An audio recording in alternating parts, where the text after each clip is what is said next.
ಮೇಲೆಗೆ ಸಂಗೀತ ಸುದೆ ಉಳಿಸಿ ಆನಂದವನ್ನು ವ್ಯಕ್ತಪಡಿಸಿರ್ತಕ್ಕಂಥ ಚೇತನ್ ಅಸಂಗಿ ಶರಣರ ಕೀರ್ತಾಶ್ರಮ ಶರಣಾರ್ಥಿ ತಿಳಿಸುತ್ತಾ ಈ ವೈಯಾದ ಅಮಾವಾಸ್ಯೆ ನಿಮಿತ್ತವಾಗಿ ಪುಣ್ಯವಾಗಿರ್ತಕ್ಕಂಥ ಈ ಕಾರ್ಯಕ್ರಮದಲ್ಲಿ ಪಾಲ್ಗೊಂಡಿರುವ ಮಹಾತ್ಮರ ಸಂತರ ಶಿವಿಗಳ ಜ್ಞಾನಿಗಳ ಅನುಭವಿಗಳ ಅಮೃತವಾಣಿಯನ್ನ ಶ್ರವಣ ಮನನ ನಿತ್ಯಾಸನ ಮಾಡಿಕೊಂಡು ಪರಮ ಶ್ರೇಷ್ಠವಾಗಿರ್ತಕ್ಕಂಥ ದುರ್ಲಭವಾಗಿರ್ತಕ್ಕಂಥ ಈ ಮನುಷ್ಯ ಜನ್ಮವನ್ನು ಸಾಫಲ್ಯ ಮಾಡಿಕೊಂಡು ಧೈರ್ಯರಾಗಬೇಕು ಅಂತಕ್ಕಂಥ ಉಲ್ಲಾಸದಿಂದ ಕೂಡಿರುವ ಎಲ್ಲ ಆತ್ಮೀಯ ಸರ್ವ ಶರಣರು ಶರಣರಿಗೆ ಶರಣಾತ್ಮಸಲು ಪ್ರತಿ ತಿಂಗಳ ಅಮಾವಾಸ್ಯೆ ಪದ್ಧತಿಗೆ ಅನುಗುಣವಾಗಿ ಒಂದು ವಿಷಯವನ್ನು ಆಧಾರವಾಗಿಟ್ಟುಕೊಂಡು ಇವತ್ತು ಯಾವುದು ವಿಷಯ ಅಧಿಕಾರವಾಗಿಟ್ಟುಕೊಳ್ತಕ್ಕಂಥ ವಿಷಯ ಯಾವುದಂದರೆ ಬಿದ್ದವರನ್ನ ಎತ್ತಲಿಕ್ಕೆ ಭಕ್ತಿ ಭಂಡಾರ ಇರಿಸಿಕೊಂಡಿರ್ತಕ್ಕಂಥ ಜಗಜ್ಯೋತಿ ಬಸವಣ್ಣವರ ಒಂದು ವಚನವನ್ನು ಆಧಾರವಾಗಿಟ್ಟುಕೊಂಡು ಆ ವಚನ ಯಾವುದಪ್ಪ ಅಂತಂದಾದ್ರೆ ಉದಕದೊಳಗೆ ಬಚ್ಚಿಟ್ಟ ಬಯಕೆ ಕಿಚ್ಚಿನಂತಿತ್ತು, ಸಸಿಯೊಳಗಿನ ರಸವ ರುಚಿ ಅಂದಿತ್ತು, ನೆನೆಯೊಳಗಿನ ಸ್ನೇಹದಂದಿತ್ತು, ನೆನೆಯೊಳಗಿನ ಪರಿಮಳದಂದಿತ್ತು, ನಿಮ್ಮ ನಿಲುವು ಕೂಡಲ ಸಂಗಮ ದೇವ ಕೆನ್ನೆಯ ಸ್ನೇಹ ತಂದಿತ್ತು ಅಂತಕ್ಕಂಥ. ಅಂದ್ರೆ ಈ ಅರ್ಥ ಏನಾಗ್ತದೆ, ಪರಮಾತ್ಮನಂದರೆ ಯಾರು, ಪರಮಾತ್ಮನೇ ಹೇಗಿದ್ದಾನೆ, ಪರಮಾತ್ಮ ಏನು ಮಾಡುತ್ತಾನೆ, ಪರಮಾತ್ಮ ಏನೇನು ತಿನ್ನುತ್ತಾನೆ, ಯಾವ ರೀತಿ ಪರಮಾತ್ಮ ಹೆಂಗಿದ್ದಾನೆ ಅಂತಕ್ಕಂಥ ಈ ಅರ್ಥದೊಳಗೆ ಪದ್ಯದೊಳಗೆ ಅರ್ಥ ಆಗಿರ್ತಕ್ಕಂಥದ್ದು. ಉದಕದೊಳಗೆ ಬೆಚ್ಚಿಟ್ಟ ಬಯಕೆ ಕಿಚ್ಚಿನಂತಿತ್ತು ಅಂತಂದು. ಉದಕ ಅಂದ್ರೆ ಜಲ, ಜಲದೊಳಗೆ ನೀರಿನೊಳಗೆ ಬೆಂಕಿ ಇಲ್ಲ ಅಂತೀರೇನು? ಬೆಂಕಿ ಐತಿ. ಬೆಂಕಿ ಇದ್ದಾಗ ಏನಾಗ್ತದಪ್ಪ ಅಂದ್ರೆ ನೀರಿನಿಂದ ಇದು ಕರೆಂಟ್ ಉತ್ಪತ್ತಿ ಆಗ್ತಕ್ಕಂಥದ್ದು, ಬೆಂಕಿ ಪ್ರಾರಂಭ ಆಗಿರ್ತಕ್ಕಂಥದ್ದು. ಆದ್ರೆ ಬೆಂಕಿಗೆ ನೀರಿಗೆ ವೈರತ್ವ ಐತಿ. ಬೆಂಕಿ ಐತಂದ್ರೆ ನೀರಿನಿಂದ ಆಗ್ತದ, ಆದ್ರೆ ನೀರಿನೊಳಗೆ ಬೆಂಕಿ ಇಲ್ಲ ಅಂತೀರೇನು? ಬೆಂಕಿ ಐತಿ. ಹೆಂಗ ಐತಿ ಅಂತಂದಾದ್ರೆ ವೈಜ್ಞಾನಿಕ ದೃಷ್ಟಿ ನೋಡೋದ್ರಿಂದ ಏನಾಗ್ತದ, ಕರೆಂಟ್ ಉತ್ಪನ್ನ ಆಗೋದ್ರಿಂದ ಬೆಂಕಿ ಇದ್ದಾಗ ಅದು ಏನಾಗ್ತದ, ಪ್ರಕಾಶ ಬೀರ್ತಕ್ಕಂಥದ್ದಾಗ್ತದೆ. ಅಲ್ಲಿ ಬೆಂಕಿ ಐತಿ. ಅಂದ್ ಮುಂದೆ ಏನ್ ಹೇಳ್ತಾನೆ, ಸಸಿಯದೊಳಗಿನ ರುಚಿ ಎಂದಿತ್ತು ಅಂತ ಹೇಳಿ. ಒಂದು ಫಲವತ್ತಾಗಿರ್ತಕ್ಕಂಥ ಹಣ್ಣು ಐತಿ, ಒಂದು ಗಿಡ ಐತಿ, ಗಿಡದೊಳಗೆ ಹಣ್ಣಾಗಿದೆ. ಹಣ್ಣಿನೊಳಗೆ ಸಿಹಿ ಐತಿ, ಇಲ್ಲಿ ಸಿಹಿ ಪದಾರ್ಥ ಐತಿ, ಇಲ್ಲಿ ಐತಿ. ಆದ್ರೆ ಕಣ್ಣಿಗೆ ತೋರ್ತದೆ, ಅದು ತೋರಂಗಿಲ್ಲ.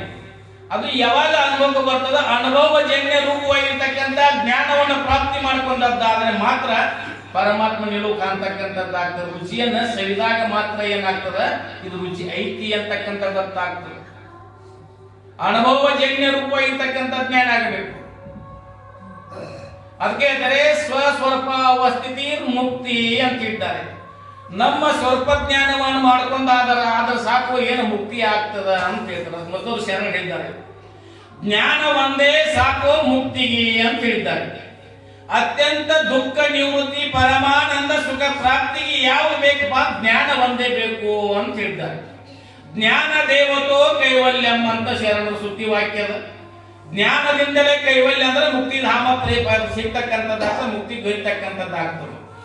ಹಂಗೆ ಫಲವಾಗಿರ್ತಕ್ಕಂಥ ಫಲದೊಳಗ ಹಣ್ಣಿನೊಳಗ ಏನೈತಿಪ್ಪ ರುಚಿ ಪದಾರ್ಥ ಅಲ್ಲಿರ್ತಕ್ಕಂಥದ್ದು. ನೆನೆಯೊಳಗನ ಪರಿಮಳದ ಅಂತಿತ್ತು ಅಂತ ಹೇಳಿದ್ರು. ಹೆಂಗ ಬಂದು ಹೂವದ ಹೂವಿನ ಮಗ್ಗಿಯೊಳಗೆ ಹೆಂಗ ಐತಿ ಅನ್ನೋ ಸುವಾಸನೆ ಐತಿಲ್ರಿ, ಕಾಣ್ಯದ ತೋರ್ತದ, ಸವಿಲಿಕ್ಕೆ ಬರ್ತಿದೇನು, ಅದು ವಾಸನೆಯಿಂದ ಇದ್ರ ಏನೈತಿ, ವಾಸನೆ ಐತಿ ಅಂತ ತಿಳ್ಕೊಳ್ಬೇಕಾಗ್ತದ. ಪರಿಮಳ ಇದು ತಂದು ಕೊಟ್ಟವ್ರ ಯಾರ್ರಿ? ಗಿಡ ಹಚ್ಚಿದೀವಿ, ಫಲ ಕೊಟ್ಟು ರುಚಿ ನೋಡಿದೀವಿ. ಆದ್ರೆ ಏನಪ್ಪ, ಹೂವಿನ ಗಿಡ ಹಚ್ಚಿದೀವಿ, ಅದು ಮಗ್ಗಿ ಬಿಟ್ಟು ಪರಿಮಳ ಬೀರಿ ಸುವಾಸನೆ ಬೀರ್ತು, ಇದನ್ನ ಕೊಟ್ಟವ್ರ ಯಾರು? ಸರ್ವಾಂತರ್ಯಾಮಿ ಇರ್ತಕ್ಕಂಥ ಪರಮಾತ್ಮ ನಿಯಂತ್ರಲಿರ್ತಕ್ಕಂಥದ್ದೈತಿ. ಅದಕ್ಕೆ ಇದ್ದಾರೆ, ನಾವೆಲ್ಲ ಪಾತ್ರಧಾರಿಗಳು, ಪರಮಾತ್ಮ ಸೂತ್ರಧಾರಿ ಇದ್ದಾನೆ ಅಂತಕ್ಕಂಥ ನಾವು ತಿಳ್ಕೊಳ್ಬೇಕಾಗ್ತದೆ. ನಾವೆಲ್ಲ ಪಾತ್ರಧಾರಿಗಳು, ಸ್ತ್ರೀ ಆಗಿರ್ಬೋದು, ಪುರುಷನಾಗಿರ್ಬೋದು, ರಾಜನಾಗಿರ್ಬೋದು, ಮಂತ್ರಿ ಆಗಿರ್ಬೋದು, ಸೇವಕನಾಗಿರ್ಬೋದು, ಏನೇನೆಲ್ಲ ಆಗಿರ್ಬೋದು. ಆದರೆ ಅವರವರ ಪುಣ್ಯ ಪ್ರಭಾವದಿಂದ ಪುಣ್ಯಕ್ಕೆ ಅನುಗುಣವಾಗಿ ಎಲ್ಲ ಪ್ರಾಪ್ತ ಆಗಿರ್ತಕ್ಕಂಥ ಆಗ್ತವ. ಆದ್ರೆ ಎಲ್ಲ ನಾವು ಏನಪ್ಪಾ ಅಂದ್ರೆ ಪಾತ್ರಧಾರಿಗಳು, ಸೂತ್ರಧಾರಿ ಪರಮಾತ್ಮನಿದ್ದಾನೆ ಅಂತಕ್ಕಂಥ ತಿಳ್ಕೊಳ್ಬೇಕಾಗ. ಮುಂದೆ ಅಂದರೆ ನಿಮ್ಮ ನಿಲುವು ಕೂಡಲ ಸಂಗಮದವ ಕಣ್ಣಿಯ ಸ್ನೇಹದಂದಿತ್ತು ಅಂತ ಹೇಳಿದ್ರು. ಒಬ್ಬ ಹೆಣ್ಮಗಳ ತಿಳ್ಕೊರಿ, ಅವಳಲ್ಲಿ ಏನೇನಾಗ್ತದ ಬದಲಾವಣೆ ಆಗ್ತಾ ಆಗ್ತಾ ಆಗ್ತಾ ಏನಾಗ್ತದ, ಮಗುವಿಗೆ ಜನ್ಮವನ್ನು ಕೊಡ್ತಕ್ಕಂಥ ಸಾಮಾನ್ಯ ಸಹಿತ ಬರ್ತಕ್ಕಂಥದ್ದಾಗ್ತದ. ಮಗುವಿಗೆ ಹಾಲು ಉಣಿಸಿ ಮಗುವಿನನ್ನು ಹೆಂಗೆ ಸದ್ದಾಳ ಮಾಡಬೇಕು ಅಂತಕ್ಕಂಥ ಅವಳಲ್ಲಿ ಇರ್ತಕ್ಕಂಥದ್ದು ಯಾರು ಕಲಿಸಿಕೊಟ್ಟಾರೇನ್ರಿ? ಯಾರು ಮಾಡ್ಯಾರನ್ರಿ? ನಮ್ಮ ಮಗಳು ದೊಡ್ಡದಾಗಲಿ ದೊಡ್ಡಕ್ಕಾಗಲಿ ಅಂತ ಯಾರು ಇದು ಮಾಡ್ಯಾರ? ಅದು ಪ್ರಕೃತಿಗೆ ಅನುಗುಣವಾಗಿ ಏನಾಗ್ತದಪ್ಪ ಅಂತಂದ್ರೆ ತಾನಾಗೆ ಪ್ರಕೃತಿಗೆ ಅನುಗುಣವಾಗಿ ಬದಲಾವಣೆ ಆಗಿ ಮಗುವಿಗೆ ಜನ್ಮವನ್ನು ಕಂಡು ಮಗುವಿನ ಆರೈಕೆ ಮಾಡ್ತಕ್ಕಂಥ ಸಾಮರ್ಥ್ಯ ಒಬ್ಬ ಹೆಣ್ಣು ಮಗಳಲ್ಲಿರ್ತಕ್ಕಂಥ ಒಂದು ಹೆಣ್ಣಿಲಿರ್ತಕ್ಕಂಥ ಅದನ್ನೆಲ್ಲ ಅಡಿಸಿಟ್ಟಿರ್ತಕ್ಕಂಥ ಪರಮಾತ್ಮ. ಅದೇ ಏನಾಗ್ತದಪ್ಪ ಅಂದ್ರೆ ಪರಮಾತ್ಮ ಹೆಂಗಿದ್ದಾನೆ ಅಂತಕ್ಕಂಥ ಒಬ್ಬ ದೊಡ್ಡ ರಾಜ ಇದ್ದ. ರಾಜನಿಗೆ ಏನಾಯ್ತು ಅಂದ್ರೆ 3 ಪ್ರಶ್ನೆಗಳನ್ನ ಕಾಡ್ತಾ ಇದ್ದವು. 3 ಪ್ರಶ್ನೆಗಳಿಗೆ ಕಾಡುವಾಗ ತನ್ನ ರಾಜ್ಯದ ಆಸ್ಥಾನ ಇರ್ತಕ್ಕಂಥ ಎಲ್ಲ ಏನಪ್ಪಾ ಅಂತಂದ್ರೆ ಮಹಾನ್ ಮುನಿಗಳನ್ನ ಋಷಿಗಳನ್ನ ಕರೆಸಿದ. ಮಹಾನ್ ಮುನಿ ಋಷಿಗಳನ್ನ ಕರೆಸಿ ಡಂಗೂರು ಸಾರಿ ಕರೆಸಿದ. ಇದು ರಾಜ ಒಳಗೆ ಇವತ್ತು ಮಧ್ಯಾಹ್ನ 11 ಗಂಟೆಗೆ ಸಭೆಗೆ ಬರಬೇಕು ಅಂತ ರಾಜ ಆಜ್ಞೆ ಮಾಡಿಬಿಟ್ಟ. ಡಂಗೂರು ಸಾರಿ ಬಿಟ್ಟು ಡಂಗೂರು ಸಾರಿ ರಾಜ ಸಿಂಹಾಸನ ಮೇಲೆ ಕೂತಿದ್ದ. ಎಲ್ಲ ಏನಪ್ಪಾ ಅಂದ್ರೆ ಮಹಾನ್ ಋಷಿಗಳು ಪಂಡಿತರು ಎಲ್ಲ ಆಸನದಲ್ಲಿ ತಮ್ಮ ಆಸನದಲ್ಲಿ ಕೂತಿದ್ರು. ಅವ್ರಿಗೆ ಹೇಳಿ ಎಲ್ಲ ಪಂಡಿತರೆ, ನನಗೆ 3 ಪ್ರಶ್ನೆಗಳ ಕಾಡ್ತಾ ಇದ್ದಾವೆ ಅಂತ. ಆ 3 ಪ್ರಶ್ನೆಗಳಿಗೆ ಯಾರು ಸರಿಯಾಗಿ ಉತ್ತರ ಕೊಡ್ತಾರಲ್ಲ ಅವ್ರಿಗೆ ಏನ್ ಮಾಡ್ತೀವಿ, ಒಂದು ಕಾಲು ಭಾಗ ರಾಜ್ಯವನ್ನ ಕೊಡುತ್ತೇನೆ, ಯೋಗ್ಯವಾಗಿರ್ತಕ್ಕಂಥ ಸುಂದರವಾಗಿರ್ತಕ್ಕಂಥ ಏನೊಂದು ಮನೆಯನ್ನೊಂದು ಅಂದ್ರೆ ಅರಮನೆ ಒಂದು ಕಟ್ಟಿ ಕೊಡುತ್ತೇನೆ. ಇದು ಯಾರು ಸರಿಯಾಗಿ ಉತ್ತರ ಹೇಳಂಗಿಲ್ಲ ಅವ್ರು ಏನ್ ಮಾಡ್ತೇನೆ, ಶಿರಚ್ಛೇದನ ಮಾಡುತ್ತೇನೆ ಅಂತ ಆಜ್ಞೆ ಮಾಡಿ. 3 ಪ್ರಶ್ನೆಗಳದಾವ. 3 ಪ್ರಶ್ನೆಗಳಿಗೆ ಸರಿಯಾಗಿ ಉತ್ತರ ಕೊಟ್ಟಂತರ ಏನು, ಕಾಲು ಭಾಗ ರಾಜ್ಯವನ್ನು ಕೊಡುತ್ತೇನೆ, ಅವು ಸುಂದರವಾಗಿರ್ತಕ್ಕಂಥ ರಾಜ್ಯ ಮನೆಯನ್ನು ಅಂದ್ರೆ ಅರಮನೆ ಕಟ್ಟಿ ಕೊಡುತ್ತೇನೆ. ಆ ಉತ್ತರ ತಪ್ಪು ಹೇಳಿದ್ದಾದ್ರೆ ಏನು ಮಾಡ್ತೇನೆ, ಶಿರಚ್ಛೇದನ ಮಾಡುತ್ತೇನೆ ಅಂತ ಹೇಳಿ. ಎಲ್ಲ ಪಂಡಿತರು ಯಾವ ಪ್ರಶ್ನೆ ಕೇಳ್ತಾನ ರಾಜ ಅಂತೇಳಿ ಆತುರದಿಂದ ಕಾಯ್ತಿದ್ರು. ರಾಜ ಹೇಳಿ ನಿಮ್ಮ ಪ್ರಶ್ನೆ ಅಂತೇಳಿ ಪಂಡಿತರು ಹೇಳು. ರಾಜ ಏನ್ ಹೇಳಿದ, ದೇವರು ಹೇಗಿದ್ದಾನೆ ಮೊದಲೇ ಪ್ರಶ್ನೆ. ದೇವರು ಹೇಗಿದ್ದಾನೆ ಅಂತ ಮೊದಲನೇ ಪ್ರಶ್ನೆ. 2ನೇ ಪ್ರಶ್ನೆ, ದೇವರು ಏನು ಮಾಡುತ್ತಿದ್ದಾನೆ ಅಂತ 2ನೇ ಪ್ರಶ್ನೆ. 3ನೇ ಪ್ರಶ್ನೆ, ದೇವರು ಏನು ತಿನ್ನುತ್ತಾನೆ ಅನ್ನೋ 3ನೇ ಪ್ರಶ್ನೆ. ರಾಜನಿಗೆ ದೇವರು ಹೇಗಿದ್ದಾನೆ, ದೇವರು ಏನು ಮಾಡುತ್ತಿದ್ದಾನೆ, ದೇವರು ಏನು ತಿನ್ನುತ್ತಾನೆ ಅಂತಕ್ಕಂಥ 3 ಪ್ರಶ್ನೆ ಎಲ್ಲ ಮಹಾನ್ ಪಂಡಿತರಿಗೆ ಹೇಳಿ. ಪಂಡಿತರು ಏನು ಮಾಡಿದ್ರು, ಎಲ್ಲರೂ ಏನು ಪುಸ್ತಕ ಗ್ರಂಥ ಎಲ್ಲ ವ್ಯಾಕರಣ ಎಲ್ಲ ತಿರುಗಾಡಿ ನೋಡ್ರು. ಆದ್ರೆ ನಾ ಹೇಳಲಿಕ್ಕೆ ಹೋದ ತಪ್ಪ ಅಂತ ಶಿರಚ್ಛೇದನ ಆಗ್ತದ ಅಂತ ಕೊನೆಗೆ ಹೇಳ್ಯ. ನಾ ಹೇಳಿದ ತಪ್ಪ ಆಯ್ತಂದ್ರೆ ಶಿರಚ್ಛೇದನ ಆಗ್ತದ. ಹೇಳಬೇಕು ಅಂತ ಎಲ್ಲರೂ ಎದ್ದು ನಿಲ್ಲವ್ರ ಮತ್ತೆ ಕೆಳಕೊಂಡವ್ರ, ಎದ್ದು ನಿಲ್ಲವ್ರ ಕೆಳಕೊಂಡವ್ರ. ಅದ್ರ ಒಬ್ಬ ಏನ್ ಮಾಡ ಋಷಿ ಏನಂದ, ಮಹಾನ್ ಮುನಿ ಅಂದ, ನನಗೆ 3 ದಿವಸ ಕಾಲಾವಕಾಶ ಕೊಡ್ರಿ, ನಿಮ್ಗೆಲ್ಲ ಸರಿಯಾಗಿ ಉತ್ತರ ಕೊಡ್ತೀನಿ ಅಂತ. ಒಬ್ಬ ಪಂಡಿತ್ ಏನಂದ, ನಂಗೆ 3 ದಿವಸ ಕಾಲಾವಕಾಶ ಕೊಡ್ರಿ, ನಾನು ಏನ್ ಮಾಡ್ತೀನಿ ನಿಮ್ಗೆ ಸರಿಯಾಗಿ ಉತ್ತರ ಕೊಡ್ತೀನಿ ಅಂತ ಹೇಳ್ಕೊಳ್ಳಿ. ಎಲ್ಲರಿಗೆ 3 ದಿವಸ ಟೈಮ್ ಕೊಟ್ಟ, ಅವಧಿ ಕೊಟ್ಟ. ಎಲ್ಲರೂ ಹೋದ್ರು ಏನು 3 ದಿವಸ ನಿಮ್ಗೆ ಉತ್ತರ ಕೊಡ್ತೀನಿ ಅಂತ ಹೇಳಿದ್ದಲ್ಲ ಏನಾರ ಪಂಡಿತ. ಮನೆಗೆ ಬಂದ ಏನ್ ಮಾಡ್ತಿದ್ದ, ಚಲೋ ಚಿಂತೆ ಒಳಗಿದ್ದ. ಆ ಬಂದು ಮಧ್ಯಾಹ್ನ ಊಟ ಮಾಡಲಿಲ್ಲ, ಸಾಯಂಕಾಲ ಊಟ ಮಾಡಲಿಲ್ಲ, ರಾತ್ರಿ ಮಲ್ಕೋಲಿಲ್ಲ, ಮುಂಜಾನೆ ಮತ್ತು ನಾಷ್ಟ ಮಾಡ್ಲಿಲ್ಲ, ಚಾ ಮಾಡ್ಲಿಲ್ಲ, ಚಿಂತಾಕ್ರಾಂತ ನಾದ. ಯಾಕೆ 3 ದಿವಸ 1 ದಿವಸ ಹೋಯ್ತಿ. ಇನ್ನು 2 ದಿವಸ ಉಳಿದ ರಾಜಾಗ ಸರಿಯಾಗಿ ಉತ್ತರ ಹೇಳ್ತೀನಿ ಅಂತ ಹೇಳಿ ಹೇಳದಿದ್ರೆ ಏನಾಗ್ತದೆ, ಶಿರಚ್ಛೇದನ ಆಗ್ತದೆ. ಏನ್ ಮಾಡ್ಲಿ ಚಿಂತಾಕ್ರಾಂತನಾಗಿದ್ದ. ಅವ ಪಂಡಿತನಿಗೆ ಒಬ್ಬ ಹೆಣ್ಮಗಳಿದ್ರು. ಹೆಣ್ಮಗಳಿದ್ರು 16-15 ವಯಸ್ಸಿನ ಹೆಣ್ಮಗಳಿದ್ರು. ತಂದೆ ಚಿಂತಾಕ್ರಾಂತನಾಗಿ ಊಟ ಮಾಡ್ಲಿಲ್ಲ, ಚಾ ಕುಡಿತಾ ಇಲ್ಲ, ಚಿಂತೆ ಒಳಗೆ ಇರ್ತಕ್ಕಂಥ ತಂದೆಯನ್ನು ನೋಡಿ ಏನಂದ, ತಂದೆ ನೀನು ಯಾವ ಚಿಂತಾಕ್ರಾಂತನಾಗಿದ್ದಿ, ಚಿಂತೆ ಒಳಗೆ ಇದ್ದಾಗ ನೀನು ಊಟ ಬಿಟ್ಟಿದ್ದಿ, ಚಾನು ಸಹಿತ ಕುಡಿತಲ್ಲ, ನೀರು ಸಹಿತ ಕುಡಿತಲ್ಲ, ಯಾವ ನೀನು ಪ್ರಶ್ನೆಗೆ ಸಂದಿಗ್ಧ ಪರಿಸ್ಥಿತಿ ಸಿಕ್ಕಿದಿ ತಂದೆಗೆ ಕೇಳು. ಮಗಳೇ, ಒಬ್ಬ ರಾಜ ನೀನೆ ಸಭೆ ಕರೆದ ಸಭೆ ಒಳಗ ದೇವರು ಹೆಂಗಿದ್ದಾನೆ, ಎಲ್ಲಿದ್ದಾನೆ, ದೇವರು ಏನು ಮಾಡುತ್ತಿದ್ದಾನೆ, ದೇವರು ಏನು ಮಾಡುತ್ತಿದ್ದಾನೆ, ದೇವರು ಏನು ತಿನ್ನುತ್ತಾನೆ ಅಂತೇಳಿ 3 ಪ್ರಶ್ನೆ ಹಾಕ್ಯಾನ. ಅದು 3 ದಿನದಾಗ ನೀವು ಉತ್ತರ ಕೊಡ್ತೀನಿ ಅಂತ ಹೇಳಿನಿ. ಆ 3 ಪ್ರಶ್ನೆಗೆ ಉತ್ತರ ಒಂದು ಹೇಳಬೇಕಾದ್ರೆ ಅದು ತಪ್ಪ ಅಂದ್ರೆ ಶಿರಚ್ಛೇದ ಅಂತ ಹೇಳ್ಯಾನ. ಏನು ಮಾಡ್ಲಿ ಮಗಳ ಅಂತ ಮಗಳಿಗೆ. ಆ ಮಗಳ ಹೆಣ್ಮಗಳು ಮಹಾನ್ ಋಷಿಯಾಗಿರ್ತಕ್ಕಂಥ ಪಂಡಿತನಾಗಿರ್ತಕ್ಕಂಥ ಪಂಡಿತನ ಮಗಳ ಒಳ್ಳೆಯ ಸಂಸ್ಕಾರವಂತನಾಗಿರ್ತಕ್ಕಂಥ ಪಂಡಿತನ ಮಗಳು ಏನಪ್ಪಾ ಅಂತಂದ್ರೆ ಒಬ್ಬ ತತ್ವಜ್ಞಾನಿ ಇದ್ದಪ್ಪ ಅಂತಂದ್ರೆ ಮನೆ ಸಂಸ್ಕೃತವಾಗಿರ್ತಕ್ಕಂಥ ಸುಸಂಸ್ಕೃತವಂತನಾಗಿರ್ತಕ್ಕಂಥ ಮನೆತನ ಬೆಳೀತಕ್ಕಂಥದ್ದಾಗ್ತದೆ. ಆ ಹೆಣ್ಮಗಳು ಏನಂದ್ರೆ ತಂದೆ ಯಾಕೆ ಚಿಂತಾಕ್ರಾಂತನಾಗಿದೆ, ಆ ಪ್ರಶ್ನೆಗೆ ಉತ್ತರ ನಾನು ಹೇಳ್ತೀನಿ ಅಂದ್ರೆ, ಪ್ರಶ್ನೆಗೆ ಉತ್ತರ ನಾನು ಹೇಳ್ತೀನಿ ಅಂದ್ರು. ಅವ ಮಹಾನ್ ಪಂಡಿತರೆಲ್ಲ ಕೂಡಿದ್ದೀವಿ, ಯಾರೂ ಎದ್ದು ನಿಂತು ಹೇಳಿಲ್ಲ, ನಾನೇ 3 ಸವದಿ ತಗೊಂಡು ಬಂದಿದ್ದೇನೆ, ನೀ ಹೇಗೆ ಹೇಳ್ತಿ ಮಗಳೇ ಅಂತ ಮಗಳಿಗೆ ಅಂದ. ತಪ್ಪು ಹೇಳಿದ್ರೆ ಶಿರಚ್ಛೇದನ ಆಗ್ತದೆ. ಆಗಲಿ ಶಿರಚ್ಛೇದನ ಆದ ನಿಂದಾಗೋದಿಲ್ಲ, ನಾ ಹೇಳೋ ಉತ್ತರ ನಾನು ಹೇಳ್ತಿದ್ದೇನೆ, ನನ್ನ ಶಿರಚ್ಛೇದನ ಆಗಲಿ ತಂದೆ. ನಿನ್ನಿಂದ ಏನಾಗೋದದ, ಅನೇಕವಾಗಿರ್ತಕ್ಕಂಥ ಮುಮುಕ್ಷೆಗಳ ಉದ್ಧಾರ ಆಗ್ತಕ್ಕಂಥ ಮುಮುಕ್ಷೆಗಳನ್ನ ಜ್ಞಾನವಂತರ ಮಾಡ್ತಕ್ಕಂಥ ಇನ್ನೂ ನಿನ್ನ ಕರ್ತವ್ಯ ಅದ. ನನ್ನ ಶಿರಚ್ಛೇದನ ಆದ ಆಗಲಿ, ನಾನೇ ಉತ್ತರವನ್ನು ಕೊಡ್ತೀನಿ ಅಂತೇಳಿ ಮಗಳಿಗೆ ಹೇಳಿದ್ರು.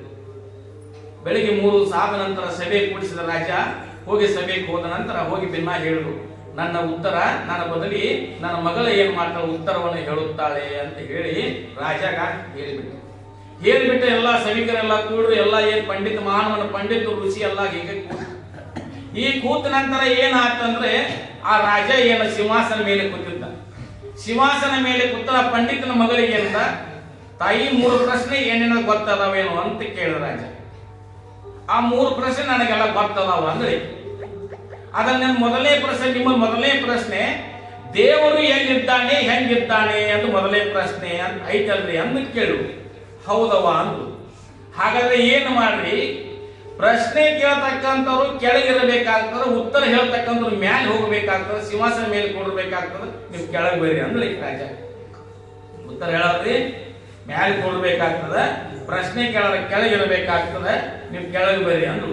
ಆಗ್ಲಿ, ಯಾಕಂದ್ರೆ ಉತ್ತರ ಬೇಕಾಗಿ ಒಂದು ಸಂದಿಗ್ಧ ಪರಿಸ್ಥಿತಕ್ಕಂಥ 3 ಕಾರ್ಡ್ ವಿಷಯ ಕಾಡ್ತಿದ್ದು, ಪ್ರಶ್ನೆ ಕಾಡ್ತಿದ್ದು. ಆಗ್ಲಿಂದ ರಾಜ ಕೆಳಗೆ ಬಂದ ಆಸನ ಮೇಲೆ ಕೂತ, ಆ ಹೆಣ್ಮಗಳ ಮ್ಯಾಲೆ ಕೂತು ಕೇಳೋದು ಮೊದಲನೇ ಪ್ರಶ್ನೆ ಅಂದಳು ರಾಜ. ದೇವರು ಹೆಂಗಿದ್ದಾನೆ ಪ್ರಶ್ನೆ, ದೇವರು ಹೆಂಗಿದ್ದಾನೆ, ಗೋಮಾತೆಯ ಶರೀರ ತುಂಬೆಲ್ಲ ಹೇಗ ಹಾಲು ತುಂಬಿದೆಯೋ ಅದರಂತೆ ಪರಮಾತ್ಮ ಸರ್ವವ್ಯಾಪಿಯಾಗಿರ್ತಕ್ಕಂಥ ನಿರಾಕಾರ ನಿರ್ವಯ ಸ್ವರೂಪ ಆಗಿರ್ತಕ್ಕಂಥ ಪರಮಾತ್ಮನಿದ್ದಾನೆ ಅಂತ ಹೇಳಿ. ಆಗ ರಾಜ ಏನಂದ, ಆದರೆ ಆಕಳ ಗೋ ಹಿಂಡುವಾಗ ಮನೆಯಲ್ಲೇ ಅಟ್ಟ ಹಾಲು ಬರ್ತಾವಲ್ಲ, ಶರೀರ ತುಂಬಿ ಹೆಂಗ ಹಾಲು ಇರ್ತಾವ ಅಂತ ಕೇಳಿದ. ಆ ಹೆಣ್ಮಗಳು ಹೇಳ್ತಾಳ, ಗೋಮಾತೆಯೊಳಗೆ ಶರೀರ ತುಂಬಲ ಮಾಂಸ ಮುದ್ದೆ ಇರ್ತಕ್ಕಂಥ ಅದರೊಳಗೆ ಇರ್ತಕ್ಕಂಥ ಹಾಸುವಕ್ಕೆ ಇರ್ತಕ್ಕಂಥ ಹಾಲ ಮೊಲೆಯ ರೂಪದಿಂದ ಬರ್ತಕ್ಕಂಥದ್ದೇ, ಆದ್ರೆ ಆಕಳ ತುಂಬೆಲ್ಲ ಹಾಲ ಅದಾವು ಅಂತ ಹೇಳಿದ್ರು. ಮೊದಲನೇ ಪ್ರಶ್ನೆಗೆ ಉತ್ತರ ಆಯ್ತು ಅಂದ.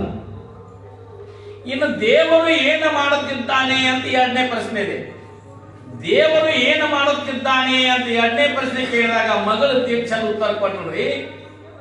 ಇಲ್ಲಿವರೆಗೆ ಏನಾಯ್ತಲ್ಲ ಯುದ್ಧ ಮಾಡ್ತಾ ಅಂದ್ರೆ ಏನ್ ಮಾಡಿದ್ರಿ, ಮ್ಯಾಲಿಂದ ಅವನ್ ತಳಗ್ ತರ್ತಾ, ತಳಗಿದ್ದವನ್ ಮ್ಯಾಲ ಐತಿ ಈ ಕೆಲಸ ಮಾಡ್ತಾ ಅಂದ್ರೆ ದೇವರು ಏನು ಮಾಡ್ತಿದ್ದಾನೆ, ಮ್ಯಾಲಿದ್ದವನ್ ತಳಗ್ ತರ್ತಾ, ತಳಗಿದ್ದವನ್ ಮ್ಯಾಲ ಐತಾನೆ. ಹೆಂಗಪ್ಪ ಅಂದ್ರೆ ಅನೇಕವಾಗಿರ್ತಕ್ಕಂಥ ಉದಾಹರಣೆಗಳು ನಿಮ್ಮೆಲ್ಲ ಕಣ್ಣು ಮುಂದಾಗಿರ್ತಕ್ಕಂಥ ಅಗರ್ಭ ಶ್ರೀಮಂತ ಆಗಿರ್ತಕ್ಕಂಥವ್ರು ಇವತ್ತು ಕೂಲಿ ಕುಂಬಳಿ ಮಾಡ್ತಕ್ಕಂಥ ಕಾರ್ಯಕ್ಕೆ ಬಂದಿದ್ದಾರೆ. ಇವತ್ತು ಕೂಲಿ ಕುಂಬಳಿ ಮಾಡ್ತಕ್ಕಂಥವ್ರು ಏನಪ್ಪಾ ಅಂದ್ರೆ ಇವತ್ತು ಅಗರ್ಭ ಶ್ರೀಮಂತರಾಗಿರ್ತಕ್ಕಂಥರಾಗಿರ್ತಾರೆ. ಈಗ ಇಲ್ಲಿವರೆಗೆ ಏನಾಯ್ತಲ್ಲ ಅದನ್ನು ಮಾಡ್ತಾ ಕೆಲಸ ಅಂದ್ರೆ ಮ್ಯಾಲಿದ್ದವನು ತಳಗ ತರ್ತಾ, ತಳಗಿದ್ದವನು ಮ್ಯಾಲ ಒಯ್ತಾ ಈ ಕೆಲಸ ಮಾಡ್ತಾನೆ. ದೇವರು ಏನು ತಿನ್ನುತ್ತಾನೆ ಅಂತ 3ನೇ ಪ್ರಶ್ನೆ.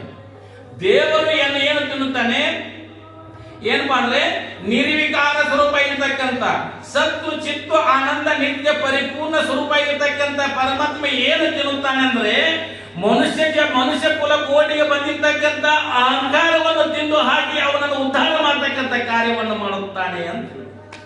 ನಾನು ನಡೆದತಕ್ಕಂಥ ಅಹಂಕಾರ ಐತಲ್ಲ ಅದನ್ನು ತಿಂದು ಹಾಕುತ್ತಾನೆ ಅಂತ ಹೇಳು. 3 ಪ್ರಶ್ನೆ. ನಾನು ಹಮ್ಮಿನಿಂದ ನಡೆದೆ ಅಂದ್ರಿ, ಅದಕ್ಕೆ ಹೇಳ್ತಾರ್ರಿ ಏನಪ್ಪಾ ಅಂತಂದಿದ್ದಾರೆ, ಹಾವು ಕಡಿದವರನ್ನು ನುಡಿಸಬಹುದು, ಭೂತ ಬಡಿದವರನ್ನು ನುಡಿಸಬಹುದು, ಸಿರಿಗರ ಹೊಡೆದವರನ್ನು ನುಡಿಸಲಾಗದು ಅಂತ ಹೇಳಿದ್ದಾರೆ. ಬಡತನ ಎಂಬ ಮಂತ್ರವಾಗಿ ಹೋಗೋರೊಡನೆ ಮರಣ ನುಡಿಯುವರು ಅಂತ ಹೇಳಿದ ಶರಣರು. ನಾನು ನನ್ನದಂತಕ್ಕಂಥ ಮಮಕಾರ ಬತ್ತಂದ್ರೆ ಅದನ್ನ ಏನು ಮಾಡ್ತಾನೆ, ನಿರಸನ ಮಾಡ್ತಕ್ಕಂಥ ಸಾಮರ್ಥ್ಯ ಅದನ್ನು ತಿಂದು ಹಾಕ್ತ ಪರಮಾತ್ಮ ಅಂತ ಹೇಳಿ. ಹಾವು ಕಡಿದವರನ್ನು ನುಡಿಸಬಹುದು. ಹಾವು ಕಡದೈತಿ, ಬಹಳ ವಿಷಪೂರಿತ ಇರ್ತಕ್ಕಂಥ ಹಾವು ಕಡದ ಅವ್ರಿಗೆ ಔಷಧ ಉಪಚಾರವನ್ನು ಮಾಡಿ ಅವ್ರನ್ನ ಬದುಕಿಸಬಹುದು. ಭೂತ ಪ್ರೇತಾದಿಗಳು ಬಂದಿರ್ತಕ್ಕಂಥವನ್ನು ಸಹಿತ ಅವರು ಮಾತಾಡಿಸಬಹುದು. ಆದರೆ ಸಿರಿಗರ ಹೊಡೆದವರನ್ನು ನುಡಿಸಲಾಗದು ಅಂತ ಹೇಳಿದ್ದಾರೆ. ಅಷ್ಟ ಮದಗಳಲ್ಲಿ ಒಂದು ಮದ, ರೂಪ ಮದ, ಯೌವನ ಮದ, ವಿದ್ಯಾ ಮದ, ಐಶ್ವರ್ಯ ಮದ, ಇವೆಲ್ಲ 8 ಮದಗಳಲ್ಲಿ ಒಂದು ಇದಾಗಿರ್ತಕ್ಕಂಥ ಒಂದು ಏನಪ್ಪ ಶ್ರೀಮಂತಿಗೆ ಮದ ಬಂದಿರತಕ್ಕಂಥ ಆಗ್ತದೆ.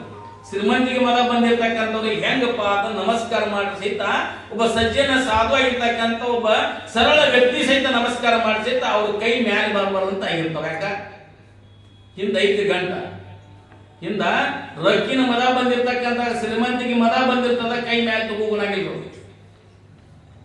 ಅವ ಯಾವಾಗ ಕೈ ಮ್ಯಾಲೆ ತಗೋತಾನಪ್ಪ ಅಂತಂದಿದ್ದಾರೆ, ಬಡತನ ಎಂಬ ಮಂತ್ರವಾದಿ ಹೋಗಲೊಡನೆ ಮರಣ ನುಡಿವರು ಅಂತಂದು. ಬಡತನ ಅಂತಕ್ಕಂಥ ಬತ್ತ ಪಾದ ತಾನಾಗೆ ಮಾತಾಡ್ತಾರೆ ಎಲ್ಲರಿಗೆ. ಶ್ರೀಮಂತಿಗೆ ಇತ್ತಂದ್ರೆ ಮಾತಾಡ್ತಾರ ನೋಡ್ರಿ, ಅದು ಹೆಂಗ ಅರ್ಥ ಅಂತ ನೋಡ್ರಿ. ಗೌಡಿ ಅಂತಂದ್ರೆ ಗ್ರಾಮೀಣ ಭಾಷೆ ಅದು ನೋಡ್ರಿ.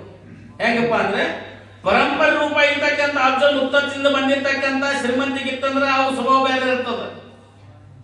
ನಡುಮಧ್ಯದಲ್ಲಿ ಬಂದಿರ್ತಕ್ಕಂಥ ಶ್ರೀಮಂತಿಗೆ ಬಂದಿತ್ತಂದ್ರೆ ಅವರು ಸ್ವಭಾವ ಬೇರೆ ಇರ್ತದ. ಅದಕ್ಕೆ ಅಂತಾರಲ್ರಿ, ನೋಡಕ ದೌಳ್ತನ ಬರಬಾರ್ದ, ನಡ್ಯಾಗ ಸೀರೆ ಹಡಿ ಬರದಂತ. ಗ್ರಾಮೀಣದಾಗ ಅಂತೀವಿಲ್ಲ ನಾವು, ನೋಡಕ ದೌಳ್ತನ ಬರಬಾರ್ದಂತ, ನಡ್ಯಾಗ ಸೀರೆ ಹರಿಬಾರ್ದಂತ ಅಂತೀವಿಲ್ಲ. ಹಂಗ ಶ್ರೀಮಂತಿಗೆ ಬಂದಿತ್ತಂದ್ರೆ ಯಾವಾಗ ಬಡತನ ಆಗ್ತದ ತಾನಾಗೆ ಮರಣ ನುಡಿವರು ಅಂತ ತಾನಾಗೆ ಮಾತಾಡ್ತಾರೆ. ಹಂಗ ಏನಪ್ಪಾ ಅಂದ್ರೆ ನಾನು ನನ್ನದಂತಕ್ಕಂಥ ಹಣ್ಣಿನಿಂದ ಮರಿತಕ್ಕಂಥ ಏನಪ್ಪಾ ಅಂದ್ರೆ ಅಹಂಕಾರವನ್ನು ಮೂರು ಹಾಕ್ತಕ್ಕ ಅದನ್ನ ತಿಂತಾನೆ ಪರಮಾತ್ಮ ಅಂತ ಹೇಳಿದಂತ ಮಗಳು. ಅವಾಗ ರಾಜ ಏನ್ ಮಾಡಿದ, ಒಂದು ಕಾಲ ಭಾಗವನ್ನ ರಾಜ್ಯವನ್ನ ಕೊಡ್ತಾ ಅಂತ ಹೇಳಿದ್ದ, ಒಂದು ಸುಂದರವಾಗಿರ್ತಕ್ಕಂಥ ಅರಮನೆಯನ್ನ ಕಟ್ಟಿ ಕೊಡ್ತಾ ಅಂತ ಹೇಳಿದ್ದ, ಕಟ್ಟಿ ಕೊಟ್ಟ ಅಂತ ಹೇಳಿದ. ಅಂದ್ರೆ ಹೆಂಗಪ್ಪ ಅಂತಂದ್ರೆ ಪರಮಾತ್ಮ ನಿಲುವತಕ್ಕಂತ ಆಗಿರ್ತಕ್ಕಂಥ ಹೆಂಗ ಬ್ರಹ್ಮಾಂಡದಿಂದ ಬಂದಿರತಕ್ಕಂಥ ಪಿಂಡಾಂಡದೊಳಗೂ ಪರಮಾತ್ಮ ಇದ್ದಾನೆ, ಬ್ರಹ್ಮಾಂಡದೊಳಗೂ ಸಹಿತ ಪರಮಾತ್ಮ ಇದ್ದಾನೆ. ಹೆಂಗಿದ್ದಾನೆ ಅಂದ್ರೆ ಗೋಮಾತೆಯೊಳಗ ಶರೀರ ತುಂಬೆಲ್ಲ ಹೇಗ ಹಾಲು ತುಂಬಿದೆಯೋ ಅದರಂತೆ ಪರಮಾತ್ಮನೇ ಹೆಂಗಿದ್ದಾನೆ ಅಂದ್ರೆ ತೃಣನಪಿ ನ ಚಲತಿ. ಒಂದು ಹುಲ್ಲು ಕಡ್ಡಿ ಸಹಿತ ಅಲಗಾಡಬೇಕ, ಪರಮಾತ್ಮನ ಸತ್ಯ ಇಲ್ಲದ ಒಂದು ಹುಲ್ಲು ಕಡ್ಡಿ ಸಹಿತ ಅಲಗಾಡಂಗಿಲ್ಲ, ಹುಲ್ಲು ಕಡ್ಡಿ ಸಹಿತ ಅಲಗಾಡಂಗಿಲ್ಲ. ಹಂಗ ಏನಪ್ಪಾ ಅಂತಂದಿದ್ದಾರೆ, ಎಲ್ಲಿ ವಿನಯ ಇರ್ತದ, ಎಲ್ಲಿ ನಮ್ರತಾ ಇರ್ತದ, ಅದಕ್ಕೆ ಹೇಳ್ತಾರೆ ಸದು ವಿನಯವೇ ಸದಾಶಿವನ ಒಲಿವೆ ಅಯ್ಯ ಅಂತ ಹೇಳ್ತಾರೆ. ಎಲ್ಲಿ ವಿನಯ ಇರ್ತದ, ಎಲ್ಲಿ ನಮ್ರತಾ ಇರ್ತದ, ಎಲ್ಲಿ ಸಾತ್ವಿಕ ಗುಣ ಇರ್ತಕ್ಕಂಥದ್ದಾಗ್ತದೆ, ಅಲ್ಲಿ ಪರಮಾತ್ಮನ ವಾಸ ಇರ್ತಕ್ಕಂಥದ್ದಾಗ್ತದೆ. ಹೆಂಗಾಗಿತ್ತಪ್ಪ ಅಂತಂದಾದ್ರೆ, ಒಬ್ಬಿಬ್ರು ಗಂಡ ಹೆಂಡ್ತಿದ್ರಿ, ಗಂಡ ಹೆಂಡ್ತಿದ್ರು, ಗಂಡ ಹೆಂಡತಿ ಏನ್ ಮಾಡ್ತಿದ್ರು ಅಂತಂದಾದ್ರೆ ಅಷ್ಟಕಟ್ಟ ಕೂಲಿ ಕುಂಬಳಿ ಮಾಡಕ್ಕೆ ಜೀವನ ನಡೆಸ್ತಾ ಇದ್ರು. ಅಷ್ಟ ಸಣ್ಣದೊಂದು ಕೊಟ್ಟಿರೋದು, ಸಣ್ಣದೊಂದು ಕೊಟ್ಟಿರೋದೊಳಗ ಗಂಡ ಹೆಂಡತಿ ಇಬ್ಬರೇ ಇದ್ರು. ಇರುವಾಗ ಹೊರಗೆ ಬಂದ ಅವರು ಇವತ್ತು ಒಪ್ಪತ್ತಿಗೆ ಊಟಕ್ಕೆ ಏನು ಮಾಡೋಣ ಅಂತೇಳಿ ವಿಚಾರ ಕ್ರಾಂತರಾಗಿರ್ತಕ್ಕಂಥ ಬಡತನದಿಂದ ಕೂಡಿಕೊಂಡಿದ್ರು. ಅಷ್ಟೊಳಗೆ ಗಂಡ ಹೆಂಡತಿ ಇಬ್ಬರೊಳಗೆ ಮಾಡ್ತಾ ಕೂತಾಗ ಹೊರಗೆ ಬಂದು ಏನಪ್ಪಾ ಅಂದ್ರೆ 3 ಜನ ಬಂದು ಜಂಗಮರು ಬಂದು ಏನ್ ಮಾಡ್ತಾರೆ, ಸಾಧುಗಳು ಒಂದು ಭಿಕ್ಷಾ ಅಂತ 3 ಜನ ಬಂದು ಭಿಕ್ಷಾ ಅಂತ ಅಂದ್ರು. ಯಾರೋ ಮಹಾತ್ಮರ ಬಂದಾರ, ಯಾರೋ ಶರಣ ಬಂದಾರ, ಯಾರೋ ಸಾಧುಗಳು ಬಂದಾರ ಅಂತ ಕಥಾ ತೆಗೆದು ನೋಡ್ತಾಳ. 3 ಜನ ತೇಜೋ ಪುಂಜವಾಗಿರ್ತಕ್ಕಂಥ ಅಂದ್ರೆ ಭಗೋ ಸಾಕ್ಷಾತ್ ನರಾಕೃತಿ, ಭಗವಂತನೇ ನರ ರೂಪದಿಂದ ಬಂದು ನಮ್ಮ ನಿಮ್ಮೆಲ್ಲ ಉದ್ಧಾರ ಮಾಡಲಿಕ್ಕೆ ಅವತಾರವೆತ್ತಿರ್ತಕ್ಕಂಥ ಪುಣ್ಯ ಶರೀರಗಳಂತಕ್ಕಂಥ ಪುಣ್ಯಮಯವಾಗಿರ್ತಕ್ಕಂಥ ಶರೀರಗಳಂತ 3 ಜನ ಸಾಧುಗಳು ಜಂಗಮರು ಬಂದು ನಿಂತರು ಭಿಕ್ಷಾ ಅಂತ. ಆ ತಾಯಿ ಕಥಾ ತೆಗೆದ ನಂತರ 3 ಜನ ಅದಾರ. ಆದ್ರೆ ನಾವು ಗಂಡ ಹೆಂಡರು ಸಹಿತ ಏನಪ್ಪಾ ಅಂತಂದ್ರೆ ಊಟ ಕಟ್ಟಿಯಾಗಿರ್ತಕ್ಕಂಥ ಸ್ವಲ್ಪ ಇವತ್ತು ಏನು ಪ್ರಸಾದಕ್ಕೆ ಅಂಬಲಿ ಮಾಡಿರ್ತೀವಿ, ಅದು ಮಹಾತ್ಮರ ಬಂದಾರ ಅನ್ಬೇಕು, ಅವ್ರಿಗೆ 3 ಜನರಿಗೆ ಪ್ರಸಾದ ಕೊಡಬೇಕು. ನಾವಿಬ್ರು ಗಂಡ ಹೆಂಡತಿ ಒಂದು ಉಪವಾಸಿದ್ರೆ ಏನಾಗ್ತದೆ ಅಂತೇಳಿ ಸಾತ್ವಿಕದಿಂದ ಏನ್ ಮಾಡಿದ್ರೆ ಹೆಣ್ಮಗಳು 3 ಜನ ಒಳಗಡೆ ನೀವು ಯಾರೇ ಅಂತ ಕೇಳು. ನೀವು ಯಾರೇ ಅಂತ ಕೇಳಿದಾಗ ಮೊದಲನೇದವನ್ನ ನನ್ನ ಹೆಸರು ಸಂಪತ್ತ ಅಂದ. ಮೊದಲನೇದವ ನನ್ನ ಹೆಸರು ಸಂಪತ್ತ, ಎರಡನೇ ಹೆಸರು ವಿನಯ ಅಂದ, 3ನೇ ಹೆಸರು ಪ್ರೀತಿ ಅಂದ. ಪ್ರೀತಿ ಪ್ರೇಮ, ಇವನ ಹೆಸರು ಪ್ರೇಮ ಅಂದ. ಮೊದಲನೇದವ ಸಂಪತ್ತ, ಎರಡನೇದವ ವಿನಯ, 3ನೇದವ ಪ್ರೀತಿ ಅಥವಾ ಪ್ರೇಮ. ಹಿಂಗ 3 ಜನ ಅದೀವಿ. ಆದ್ರೆ ಒಬ್ರು ನಾವು ಒಳಗೆ ಬಂದ್ರೆ ನಾವು ಇಬ್ರು ಹೊರಗೆ ಬರಂಗಿಲ್ಲ. ಸಂಪತ್ತು ಒಳಗೆ ತಗೊಂಡೆ ಅಂದ್ರೆ ಅವನು ತಗೊಂಡ್ ಒಳಗೆ ತಗೊಂಡ್ರೆ ನಾವಿಬ್ರು ಬರಂಗಿಲ್ಲ, ವಿನಯ ಒಳಗೆ ತಗೊಂಡ್ರೆ ನಾವಿಬ್ರು ಒಳಗೆ ಬರಂಗಿಲ್ಲ, ಹೀಗೆಲ್ಲ ಒಬ್ರಿಗೊಬ್ರು ಒಳಗೆ ಬರಂಗಿಲ್ಲ ಅಂದ್ರು. ಅದು ಯಾರು ಮೊದಲು ಯಾರು ಕರಿತಿ ನೋಡ, ನೀ ವಿಚಾರ ಮಾಡಿ ಏನೇ ಕರಿ ಅಂದ್ರೆ ಅಂದ್ರು ಸಾಧುಗಳು. ಈ ಹೆಣ್ಮಗಳು ಏನಾಗಿತ್ತು, ಸಾತ್ವಿಕವಾಗಿರ್ತಕ್ಕಂಥ ಏನಪ್ಪಾ ಅಂತಂದ್ರೆ ಬಡತನ ಇದ್ರು ಸಹಿತ ಅಲ್ಲಿ ಏನಿತ್ತು ಅಂದ್ರೆ ಮಹಾತ್ಮರ, ಸಂತರ, ಶಿವಿಗಳ, ಜ್ಞಾನಿಗಳ, ಅನುಭಾವಿಗಳ ವಾಕ್ಯಗಳನ್ನ ಮೇಲಿಂದ ಮೇಲೆ ಶ್ರವಣ ಮಾಡ್ತಕ್ಕಂಥ ಶ್ರವಣ ಕಿವಿಗೆ ಕರ್ಣಕ್ಕೆ ಬಿದ್ದಿದ್ದು ಮಹಾತ್ಮರ ವಾಣಿಗಳು. ಆಕೆ ಏನಂದ್ರೆ ಸಂಪತ್ತ ಕರೆದ್ರೆ ವಿನಯ ಪ್ರೀತಿ ಬರಂಗಿಲ್ಲ, ವಿನಯ ಕರೆದನ್ನ ಸಂಪತ್ತ ಪ್ರೀತಿ ಬರಂಗಿಲ್ಲ. ಇನ್ನೇನು ಮಾಡಬೇಕು ನಾನ ವಿಚಾರ ಮಾಡಿ ಸಂಪತ್ತ ವಿನಯ ಹೊರಗೆ ನಿಲ್ರಿ, ಪ್ರೀತಿ ಒಂದು ಒಳಗೆ ಕರ್ಕೋತೀನಿ, ಪ್ರೇಮ ಒಂದು ಒಳಗೆ ಕರ್ಕೋತೀನಿ, ಅವ್ನು ಕರ್ಕೋತೀನಿ ಅಂತೇಳಿ ಒಳಗೆ ಬಾ ಅಂತಂದ್ರಿ. ಒಳಗೆ ಬಾ ಅಂದ ಕೂಲಿ ಅವ್ನ ಒಳಗೆ ಹೆಂಗ ಬಂದಾಗ ಇಬ್ರು ಮಂದಿ ಒಳಗೆ ಬರಾಕ, ಇಬ್ರು ಮಂದಿ ಒಳಗೆ ಬರಾಕತ್ರು. ಒಳಗೆ ಬರಾಕತ್ತಂದ್ರ ಆಯ್ಕೆ ಏನಂದ್ರು, ಒಬ್ರು ಬಂದ್ರೆ ಮತ್ತೆ ಇಬ್ರು ಹೊರಗೆ ನಿಲ್ತೀವಿ, ಒಬ್ಬ ಬಂದ್ರೆ ಮತ್ತೆ ಹೊರಗೆ ನಿಲ್ತೀವಿ, 3 ಮಂದಿ ಜನ ಬರಂಗಿಲ್ಲ ಅಂದಿದ್ದು. ಯಾಕೆ ಬಂದ್ರಿ ಅಂದ್ರೆ, ಯಾಕೆ ಬಂದ್ರಿ ಅಂದ್ರ ಎಲ್ಲಿ ಪ್ರೀತಿ ಇರ್ತದ, ಎಲ್ಲಿ ವಾಸ್ತವ್ಯ ಇರ್ತದ, ಎಲ್ಲಿ ಪ್ರೇಮ ಇರ್ತದ, ಅಲ್ಲಿ ಸಂಪತ್ತು ನೆಲೆಸ್ತದ, ಅಲ್ಲಿ ವಿನಯ ತಾನಾಗಿ ಬರ್ತಕ್ಕಂಥದ್ದು. ಅದಕ್ಕೆ ನಾವು ಸಂಘಟನೆ ಬಿಡಂಗಿಲ್ಲ, ಕಂಡು ಬಿಡಂಗಿಲ್ಲ. ನಾವು ಬೇಡ್ತಕ್ಕಂಥ ಕುಶಲತೆಯಿಂದ ಬೇಡ್ಕೊಳ್ಬೇಕಾಗ್ತದೆ. ಪರಮಾತ್ಮನ ಹತ್ರ ಏನು ಬೇಡಬೇಕು ಅಂತಕ್ಕಂಥ ವಿಚಾರ ಮಾಡಿ ಬೇಡಬೇಕಾಗ್ತದೆ. ಆ ಹೆಣ್ಮಗಳು ಎಷ್ಟು ಸೂಕ್ಷ್ಮ ವಿಚಾರ ಮಾಡಿ ನನಗೆ ಪ್ರೀತಿ ಪ್ರೇಮ ಒಳಗೆ ಬರ್ಲಿ, ಅವ್ ಬಂದ ನಂತರ ತಾನಾಗಿ ಅವ್ ಬರ್ತಾವಂದ್ರೆ ಎಲ್ಲಿ ಪ್ರೀತಿ ವಾತ್ಸಲ್ಯ ಎಲ್ಲಿ ಐತಲ್ಲಪ್ಪ ಅಲ್ಲಿ ಏನ್ ಬಾ ಸಂಪತ್ತ ಲಕ್ಷ್ಮಿ ಕಾಲ ಮುರ್ಕೊಂಡು ಅಲ್ಲೇ ಬೀಳ್ತಾಳ ಅಂತ ಮನೆ ಹಿಂದ್ಕೊಂಡ್ ಕಟ್ಟಿ ಕೇಳಿದ್ರಲ್ಲಿ. ಹಾಗೆ ಎಲ್ಲಿ ಪ್ರೀತಿ ಅದ, ಎಲ್ಲಿ ವಾತ್ಸಲ್ಯ ಅದ, ಎಲ್ಲಿ ಏನಪ್ಪಾ ಅಂದ್ರೆ ಎಲ್ಲರಿಗೆ ಆಧಾರಾತೀತಿ ಮಾಡ್ತಕ್ಕಂಥ ಎಲ್ಲಿ ಸ್ವಭಾವ ಐತಿ ಮನೆ ಒಳಗ, ಅಲ್ಲಿ ತಾನಾಗಿ ಸಂಪತ್ತ ತಾನಾಗಿ ಬರ್ತಕ್ಕಂಥದ್ದಾಗ್ತದ. ಅದಕ್ಕೋಸ್ಕರ ಪರಮಾತ್ಮ ನಮ್ಮನ್ನ ಯಾವ ರೂಪದಿಂದ ನಮ್ಮನ್ನ ಏನ್ ಮಾಡ್ತಾನಪ್ಪ ಅಂತಂದದ್ದಾದ್ರೆ, ನಮ್ಮನ್ನ ಯಾವ ರೂಪದಿಂದ ನಮ್ಮನ್ನ ಪರೀಕ್ಷೆ ಮಾಡ್ಲಿಕ್ಕೆ ಬರ್ತಾನಂತಕ್ಕಂಥ ಯಾರಿಗೂ ಜಂಗಮ ರೂಪದಿಂದ ಬರ್ಬೋದು, ಸಾಧುಗಳ ವೇಷದಿಂದ ಬರ್ಬೋದು, ತಿರುಕನ ವೇಷದಿಂದ ಬರ್ಬೋದು, ಮತ್ಯಾವ ರೂಪದಿಂದ ಬರ್ಬೋದು. ಆದ್ರೆ ಪರಮಾತ್ಮನನ್ನ ಕಂಡು ಹಿಡ್ತಕ್ಕಂಥ ಸಾಮರ್ಥ್ಯ ಹೆಂಗ್ ಬರ್ತದಪ್ಪ ಅಂತಂದರೆ ಮಹಾತ್ಮರ, ಸಂತರ, ಶಿವಿಗಳ, ಜ್ಞಾನಿಗಳ, ಅನುಭಾವಿಗಳ ಸತ್ಸಂಗದಲ್ಲಿ ಸದಾವಕಾಲ ಇದ್ದು ಅದನ್ನ ಶ್ರವಣ ಮನನ ನಿಧ್ಯಾಸನ ಸರಿಯಾಗಿ ಮಾಡಿದ್ದಾದ್ರೆ ಮಾತ್ರ ಪರಮಾತ್ಮನ ಕಂಡು ಹಿಡಿಯಕ್ಕೆ ಬರ್ತಕ್ಕಂಥದ್ದಾಗ್ತದೆ. ಪರಮಾತ್ಮ ಹೆಂಗದನ್ನ ಕೇಳಿದ್ರೆ, ಪರಮಾತ್ಮ ಎಲ್ಲಿದ್ದಾನೆ, ಹೇಗಿದ್ದಾನೆ, ಪರಮಾತ್ಮ ಏನು ಮಾಡುತ್ತಾನೆ, ಪರಮಾತ್ಮ ಏನು ತಿನ್ನುತ್ತಾನೆ ಅಂತಕ್ಕಂಥ ಪರಮಾತ್ಮ ಚರಾಚರ ಜೀವರಾಶಿಗಳಲ್ಲಿ ಪರಮಾತ್ಮ ಹಾಸ್ಪಕ್ಕಾಗಿರ್ತಕ್ಕಂಥನಾಗಿದ್ದಾನೆ. ಅಂದ್ರೆ ಎಲ್ಲಿ ಗಾಳಿ ಭೂಮಿ ಎಲ್ಲ ಪರಮಾತ್ಮಂದೈತಿ. ಬ್ರಹ್ಮಾಂಡದ ಬ್ರಹ್ಮ ಒಂದಿತ್ತು, ಏಕಮೇವ ದ್ವಿತೀಯಂ ಬ್ರಹ್ಮ, ಬ್ರಹ್ಮ ಒಂದೇ ಇತ್ತು. ಬ್ರಹ್ಮನಿಂದ ಬ್ರಹ್ಮಾಂಡ ಅನೇಕವಾಗಿರ್ತಕ್ಕಂಥ ಅತಳ ವಿತಳ ಸುತಳ ಪಾತಾಳ ಲೋಕ ಅನೇಕವಾಗಿರ್ತಕ್ಕಂಥ ಲೋಕಗಳದು, ಅನಂತವಾಗಿರ್ತಕ್ಕಂಥ ಬ್ರಹ್ಮಾಂಡಗಳ ಸೃಷ್ಟಿಯಾದವು. ಈ ಸೃಷ್ಟಿ ಆಗಬೇಕಾದ್ರೆ ಪರಮಾತ್ಮ ಒಬ್ಬನೇ ಇದ್ದ, ಏಕಮೇವ ದ್ವಿತೀಯಂ ಬ್ರಹ್ಮ. ಒಂದು ವಚನ ಹೇಳ್ತಾರೆ, ಪರಮಾತ್ಮ ಒಬ್ಬನೇ ಕುಂತು ಏನು ಬೇಜಾರಾಗನ ಏನು ಮಾಡಿದ, ಅನಂತ ಏನು ಜಗತ್ತನ್ನು ಸೃಷ್ಟಿ ಮಾಡಿಬಿಟ್ಟ ಅಂತ. ಸೃಷ್ಟಿ ಮಾಡಿದ ನಂತರ ಇವಕ್ಕೆಲ್ಲ ಮತ್ತೆ ಸೃಷ್ಟಿ ಮಾಡಿದ ನಂತರ ಇವು ಪಾಲನ ಪೋಷಣೆ ಮಾಡಿ ವಿನೋದಕ್ಕಾಗಿ ಎಲ್ಲವನ್ನು ರಚನೆ ಮಾಡಿ ಜೀವರಾಶಿಗಳನ್ನು ರಚನೆ ಮಾಡಿದ. ಜೀವರಾಶಿಯನ್ನು ರಚನೆ ಮಾಡಿದ ನಂತರ ಏನು ಮಾಡಿದ ಅಂತಂದ್ರೆ ಮಾಯಾಪಾಶ ರೂಪ ಇರ್ತಕ್ಕಂಥ ಮಾಯಾಜಾಲವನ್ನು ಬೀಸಿಬಿಟ್ಟ. ಆ ಮಾಯಾಜಾಲದಿಂದ ಪರಿಹಾರ ಮಾಡತಕ್ಕಂಥ ಸೂತ್ರವನ್ನು ತಾನೇ ಇಟ್ಟುಕೊಂಡ. ಪರಮಾತ್ಮ ಇಟ್ಟು ಮಾಡ್ಯಾನ. ತನ್ನ ವಿನೋದಕ್ಕಾಗಿ ಏನು ಮಾಡಿದ, ಎಲ್ಲ ಜಗತ್ ಬ್ರಹ್ಮಾಂಡಗಳನ್ನು ಮಾಡಿಟ್ಟ. ಬ್ರಹ್ಮಾಂಡಗಳನ್ನು ಮಾಡಿಟ್ಟು ಇದು ಮಾಡಿದಂತ ಅದಕ್ಕೆ ಪಾಲನ ಪೋಷಣೆ ಮಾಡಬೇಕಾದ ಚರಾಚರ ಜೀವರಾಶಿಗಳನ್ನು ಬ್ರಹ್ಮ ದೇವಾದಿಗಳನ್ನು ಸೃಷ್ಟಿ ಮಾಡಿಬಿಟ್ಟ. ಸೃಷ್ಟಿ ಮಾಡಿಬಿಟ್ಟ ಮತ್ತೆ ಏನು ಮಾಡಿದ, ಮಾಯಾಪಾಶವನ್ನು ಬೀರಿಬಿಟ್ಟ. ಆ ಮಾಯಾಪಾಶಿಯಿಂದ ಬಿಡುಗಡೆ ಆಗಬೇಕಾದ್ರೆ ತಾನೇ ಒಂದು ಸೂತ್ರವನ್ನು ಇಟ್ಟುಕೊಂಡ. ಯಾದ್ರೆ ಪರಮಾತ್ಮನ ಸ್ವರೂಪ ಇರತಕ್ಕಂಥ ಸದ್ಗುರುವಿನ ಚರಣಾರವಿಂದರಿಗೆ ಯಾರು ಶರಣಾಗತನಾಗುತ್ತಾರೆಯೋ ಮಾಯಾಪಾಶದ ಹುಟ್ಟು ಸಾವು ರೂಪ ಇರ್ತಕ್ಕಂಥ ಬಹುಮತದಿಂದ ಯಾರಿಂದ ಆಗ್ತದಪ್ಪ ಅಂದ್ರೆ ಒಬ್ಬ ಶ್ರೋತ್ರಿಯ ಬ್ರಹ್ಮನಿಷ್ಠ ಸದ್ಗುರುವಿನಿಂದ ಆಗ್ತಕ್ಕಂಥದ್ದಾಗ್ತದೆ. ಯಾರಿಂದ ಹರಿಯರ ಬ್ರಹ್ಮಾದಿಗಳನ್ನು ಸಹಿತ ಸಾಧ್ಯವಿಲ್ಲ ಅಂತ ಹೇಳಿದ್ರು. ಕೂಡಲ ಸಂಗಮನಾಥ ಬರೆದಿರ್ತಕ್ಕಂಥ ಹಣೆ ಬರವನ್ನು ಹರಿಹರ ಬ್ರಹ್ಮಾದಿಗಳೆಂದು ಸಹಿತ ಸಾಧ್ಯವಿಲ್ಲ ಅಂತ, ಅವರಿಂದ ಸಹಿತ ಸಾಧ್ಯ ಆಗಲಾರದ ಕಾರ್ಯವನ್ನ ಒಬ್ಬ ಶ್ರೋತ್ರಿಯ ಬ್ರಹ್ಮಣ್ಯ ಸದ್ಗುರುವಿಗೆ ಸಾಧ್ಯ ಆಗಿರ್ತಕ್ಕಂಥದ್ದು. ಸದ್ಗುರು ಶ್ರೋತ್ರಿಯ ಬ್ರಹ್ಮಣ್ಯ ಸದ್ಗುರು ಏನೆಲ್ಲ ಮಾಡಬಲ್ಲ ಅಂದ್ರೆ ಪರಮಾತ್ಮನನ್ನ ಹೆಂಗಪ್ಪ ಅಂದ್ರೆ ಪರಶುಮಣಿ ಇರ್ತದ. ಪರಮಾತ್ಮ ಸುರಬೇಕಂತ ಸದ್ಗುರುನಾಥ ಏನ್ ಮಾಡ್ತಾರಪ್ಪ ಅಂದ್ರೆ ಪರಶುಮಣಿ ಕೆಬ್ಬಿನಕ್ಕೆ ಹಚ್ಚಿದ ಬಂಗಾರವನ್ನಾಗಿ ಮಾಡ್ತಾರೆ. ಕಲ್ಪವೃಕ್ಷ ಬೇಡಿದ ಕಲ್ಪನೆ ಮಾಡಿರ್ತಕ್ಕಂಥ ಕೊಡ್ತಕ್ಕಂಥದ್ದಾಗ್ತದೆ. ಕಾಮಧೇನು ಕಲ್ಪನೆ ಮಾಡಿರ್ತಕ್ಕಂಥ ಕೊಡ್ತಕ್ಕಂಥದ್ದಾಗ್ತದೆ. ಪರಶುಮಣಿ ಕೆಬ್ಬಿನಕ್ಕೆ ಹಚ್ಚಿದ್ದಾದ್ರೆ ಏನ್ ಮಾಡ್ತದ? ಬಂಗಾರವನ್ನಾಗಿ ಮಾಡ್ತಕ್ಕಂಥದ್ದಾಗ್ತದೆ. ಅದಕ್ಕೆ ವಾಂಗ್ಮಯ ಅಗೋಚರ ರೂಪ ಇರ್ತಕ್ಕಂಥ ಪರಮಾತ್ಮನ ಸ್ವರೂಪ ಇರ್ತಕ್ಕಂಥ ಸದ್ಗುರುವಿನ ನಿಲುವು ಇರ್ತಕ್ಕಂಥದ್ದು ವಾಂಗ್ಮಯ ಅಗೋಚರವಾಗಿರ್ತಕ್ಕಂಥದ್ದು.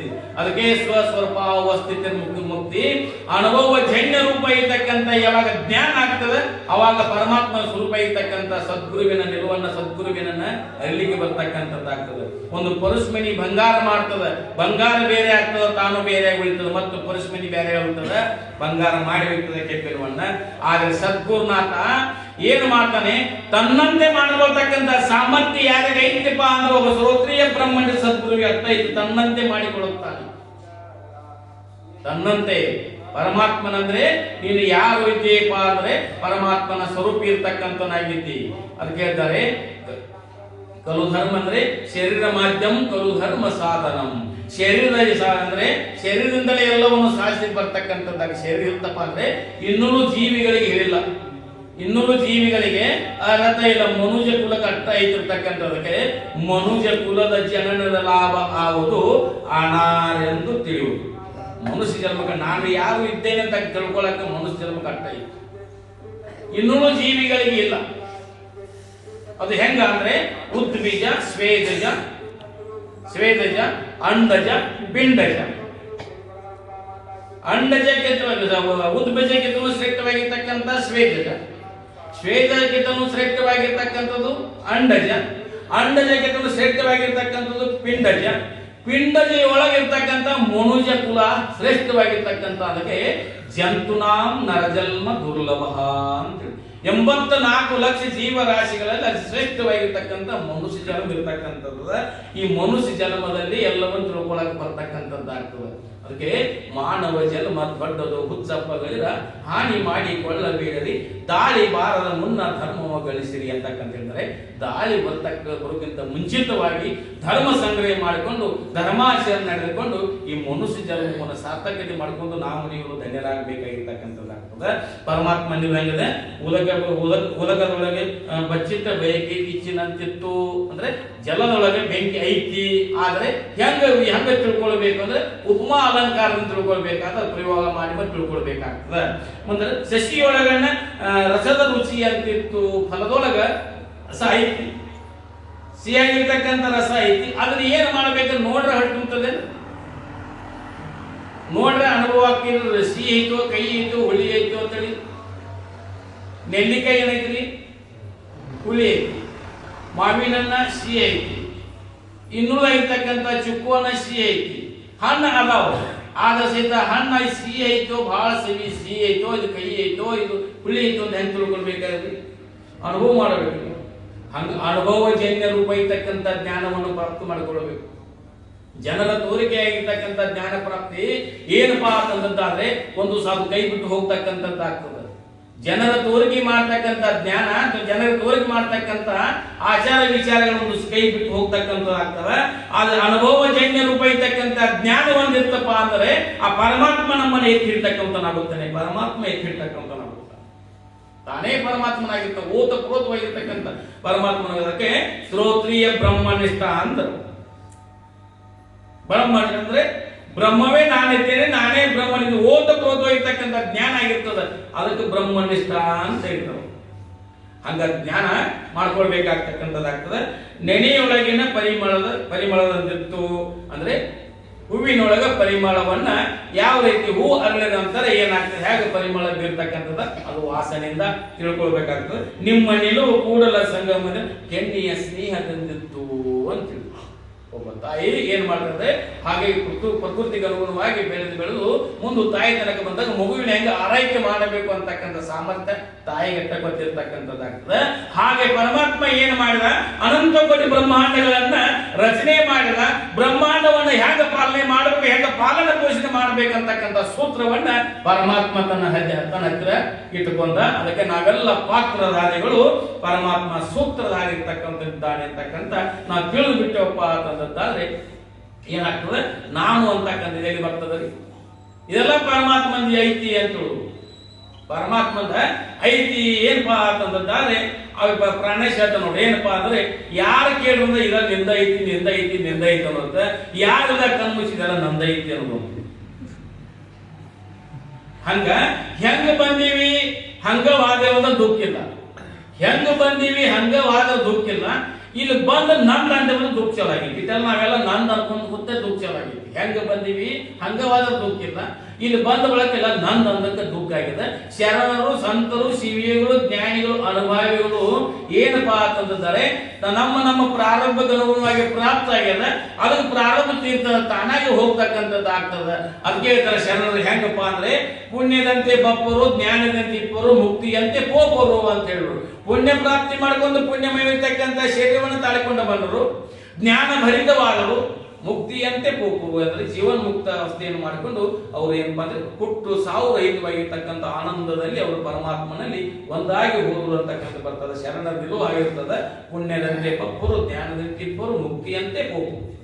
ಪುಣ್ಯ ಕಟ್ಕೊಂಡು ಬರ್ತಾರೆ, ಪುಣ್ಯಮಯ ಶರೀರ ತಳ್ಕೊಂಡು ಬರ್ತಾರೆ, ಜ್ಞಾನ ಭರಿತವಾಗಿರ್ತಕ್ಕಂಥಿರ್ತಾರೆ. ಜ್ಞಾನವನ್ನು ಅಂದ್ರೆ ಪರಮಾತ್ಮನ ಜ್ಞಾನವನ್ನು ತಿಳ್ಕೊಂಡಿರ್ತಕ್ಕಂಥವ್ರಾಗುತ್ತಾರೆ. ಹೇಗೆ ಹೋಗ್ತಾರೆ? ಮುಕ್ತಿಯಂತೆ ಪೋಪರು. ಹೆಂಗಪ್ಪ? ಸಿದ್ಧಾಳು ಸಿದ್ಧಪದ್ಧ ಅವಸ್ಥಿತ್ತು, ಬೆಂಕಿ ಇಟ್ಟರು ಸಹಿತ ಅದೇ ಭಾವ ಇತ್ತು, ತಲೆ ಮೇಲೆ ಕಿರೀಟಿಟ್ಟರು ಸಹಿತ ಅದೇ ಭಾವ ಇತ್ತು. ತಲೆ ಮೇಲೆ ಕಿರೀಟಿಟ್ಟರು ಸಹಿತ ಅದೇ ಭಾವ, ತಲೆ ಮೇಲೆ ಬೆಂಕಿ ಇಟ್ಟರು ಸಹಿತ ಅದೇ ಭಾವ ಇರ್ತಕ್ಕಂಥ ಸಿದ್ಧಪ್ರಜ್ಞ ಅವಸ್ಥೆ ಅಂತ ಜ್ಞಾನ ಸದ್ಗುರು ಮಹಾತ್ಮರು ಸರ್ವತೀಯ ಬ್ರಹ್ಮಂಡ ಸದ್ಗುರುನಾಥ ಸ್ತುತಿ ನಿಂದೆಗಳೇ ಸಹಿತ ತೆರೆಗೊಡಲಾರದೆ ತನ್ನ ಧ್ಯೇಯವಾಗಿರ್ತಕ್ಕಂಥ ತನ್ನ ಜ್ಞಾನವನ್ನು ಪ್ರಾಪ್ತಿ ಮಾಡಿಕೊಂಡು ಪರಮಾತ್ಮನಲ್ಲಿ ಆನಂದವನ್ನು ಸಹಿತಕ್ಕಂಥ ಏನಪ್ಪಾ ಸುಖವನ್ನು ಅನುಭವಿಸ್ತಕ್ಕಂಥವರಾಗುತ್ತಾರೆ.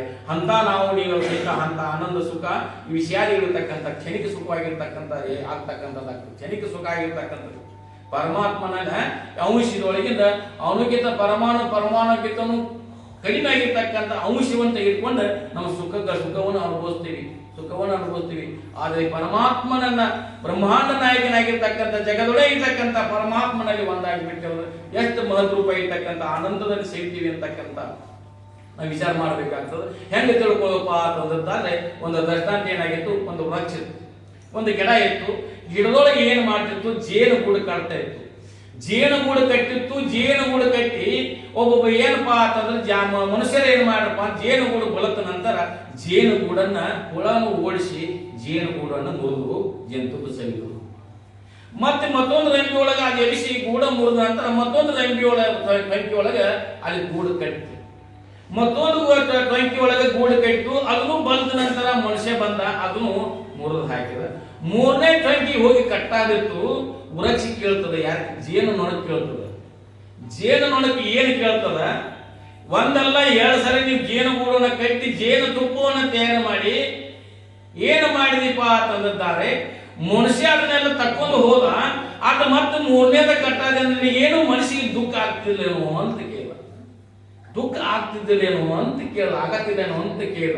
ಆ ಜೇನು ನೊಣ ವೃಕ್ಷ ದೇವತೆ ಹೇಳ್ತದೆ, ಎಲೆ ವೃಕ್ಷ ದೇವತೆ, ನಾ ಕಟ್ಟಿರ್ತಕ್ಕಂತಹ ಗೂಡನ್ನ ನಾ ಸಂಗ್ರಹ ಮಾಡಿರ್ತಕ್ಕಂಥ ಜೇನು ತುಪ್ಪವನ್ನು ಸರಿಯೋದು ಮಾನವ, ಆದರೆ ಜೇನು ಗೂಡವನ್ನ ಕಟ್ಟಿ ಜೇನು ತುಪ್ಪ ತಯಾರು ಮಾಡತಕ್ಕಂಥ ಕೌಶಲ್ಯವನ್ನೇ ತಕ್ಕೊಂಡರೇನು ಅಂತ ಕೇಳ್ತಂತ. ಅದು ಜೇನು ನಾವು ತಯಾರು ಮಾಡ್ತಕ್ಕಂಥ ಗೂಡ ಕಟ್ಟಿ ಜೇನು ತುಪ್ಪ ಸಂಗ್ರಹ ಮಾಡ್ತಕ್ಕಂಥ ಜೇನು ತುಪ್ಪ ತಯಾರು ಮಾಡ್ತಕ್ಕಂಥ ಕಲೆಯನ್ನ ತಕ್ಕೊಂಡರೇನು ಅಂತ ಕೇಳ್ತಂತ. ಹಂಗ ಏನಪ್ಪಾ ಅಂದ್ರೆ ನಮ್ಮಲ್ಲಿರ್ತಕ್ಕಂಥ ಕಲೆ, ನಮ್ಮಲ್ಲಿರ್ತಕ್ಕಂಥ ಜ್ಞಾನ ಏನು ಮಾಡಬೇಕಾದ್ರೆ ಪರಮಾತ್ಮನಲ್ಲಿ ಒಂದುಗೂಡಿ ಪರಮಾತ್ಮನ ಆನಂದವನ್ನು ಅನುಭವಿಸಬೇಕಾಗ್ತಕ್ಕಂಥದ್ದಾಗ್ತದೆ. ಜೇನು ಕೂಡ ಒಮ್ಮೆಲ್ಲ ಏಳಕ್ಕೆ ಬಿಟ್ಟಿತ್ತು ಅಂದ್ರೆ ಆ ಇರ್ತಕ್ಕಂಥ ಹುಳುವಿಗೆ ಸಹಿತ ಜ್ಞಾನದ, ಹುಳುವಿಗೆ ಸಹಿತ ಜ್ಞಾನದ ನಾನು ಇರ್ತಕ್ಕಂಥ ಕಲೆ ಯಾರು ತಕ್ಕೊಂಡವರು ಅಂತಕ್ಕಂಥ ವಿಚಾರ ಮಾಡ್ತಕ್ಕಂಥದ್ದಾಗ್ತದೆ.